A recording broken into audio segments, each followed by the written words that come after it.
Good morning and welcome to Beyond the SEAF Model. I'm Jack Kosar and this is effective for the week of August 19th, 2024. Let's get started. SEAF signals for this week. We have financials, utility, and real estate. Financials coming in relatively strong with a trading week of 2, tactical month of 2, and strategic quarter of 3 for an overall ranking of 7. Utilities being held up by its tactical month strategic quarter at a ranking of 10, and real estate coming in with 4s across the board at 12. Big story here is technology. For the second straight week, we've seen increased very strong inflows for technology, this week coming in at 1. This is overall being held up by its tactical month 11. So that's how strong those outflows were coming out for the last month, that even with 2 consecutive strong weeks, we are still seeing a laggard in the tactical month for technologies. Other key things to highlight here is we were starting to see healthcare trend in the right direction. Strategic quarter of 6, tactical month of 3, and we've had a little bit of reversal here at a 10 for the trading week. And last but actually least, energy, 11 on the trading week, 11 on the strategic quarter from an overall score of 30. Going into our heat map.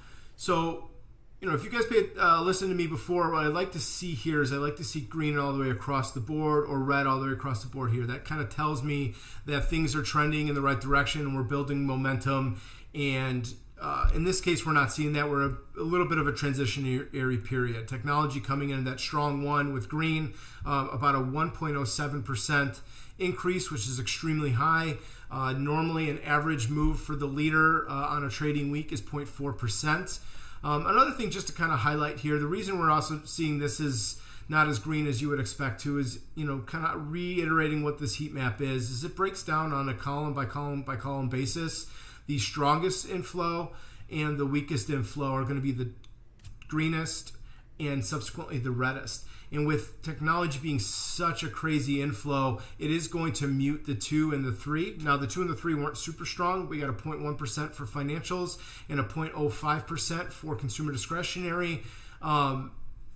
We'd like to see those a little bit higher. They're slightly below average, but they are still within the range for that second and third position on that trading week. The other thing to note here, a relatively normal average outflow for energy at negative 0.35%.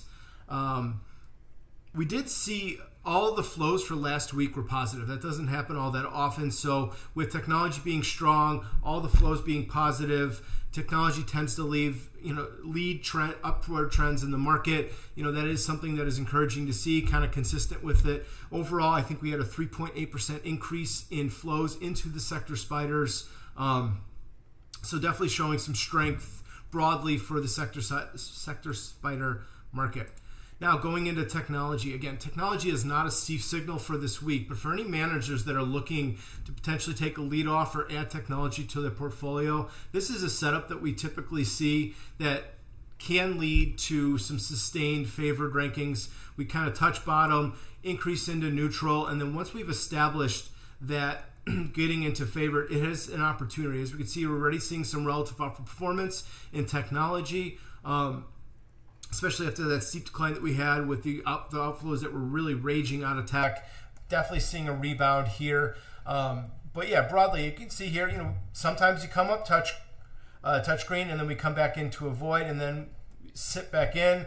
And sometimes you go in, and we have this kind of sustained favor ranking. So again, not a SEAF signal.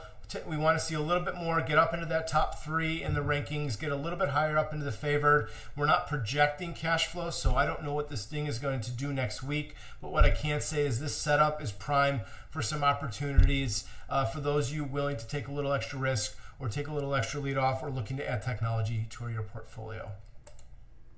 Now, next into financials. Financials kind of rebounds after touching into neutral and going back up. We've had some nice broad relative outperformance in financials going back to late June, early July. It was just nice to see financials rebound after kind of touching in. Sometimes these things need a little bit to breathe, and I'm going to break that up in a little bit in a second. But as we see, financials look strong. Trading week of 2, tactical month of 2, and strategic quarter of 3. So overall, financials looking strong. I'm going to bring these next 2 charts up together, and I'm also going to show you guys some price charts in a second. But utilities and real estate. Now, both SEAF signals, both nice favored rankings, also showing some nice positive momentum. It's sustained favored, and we've seen that in the relative outperformance. The reason I'm bringing these charts up together is we see this little hook on the relative performance for both of these charts. What we believe this is, a little bit of speculation here, which we don't like to do, but we believe this is both the, let me get over to my video list. Both XLRE, actually XLRE is currently negotiating its upward resistance right here. We're kind of sitting right on that line. This resistance line goes back to February of 2023.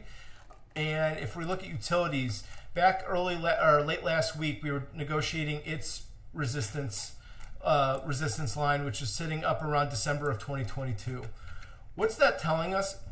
A couple of things. One, a lot of managers can see that resistance line too. Everybody's got a charting package. They could kind of draw in their own resistance lines, and there's always a little bit of hesitancy as we approach those resistance lines because we know that they're valuable.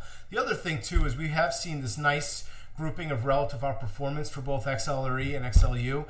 As these acceleration has slightly slowed for real estate and utilities, it could be managers taking off a little bit in the sense that they're taking some profits, and with the upward bound resistance that they're negotiating, wanting to make sure that they weren't going to get rolled over as this thing approaches resistance. So like as I said, utilities actually has broken through that resistance since late last week when we ran the data for the SEAF model, and real estate is currently negotiating that. These are still SEAF signals and have quite a bit of momentum behind them from both the tactical month and the strategic quarter, and we don't trade this model based on the trading week. But I just wanted to add some color as to why we potentially are seeing a little bit of these hooks in the relative outperformance, so you guys understand that, as we negotiate these flows, it's not like turning a water spigot on and it just flowing out. What it's doing is, it's kind of titrating. It flows in, flows out, but the overall momentum of the model is showing positive for both utilities and real estate. Last but actually least, my little joke for today for energy, it is the worst ranked item in SEAF, is showing this continuation of a broader underperformance that we've been seeing going back to October of 2023.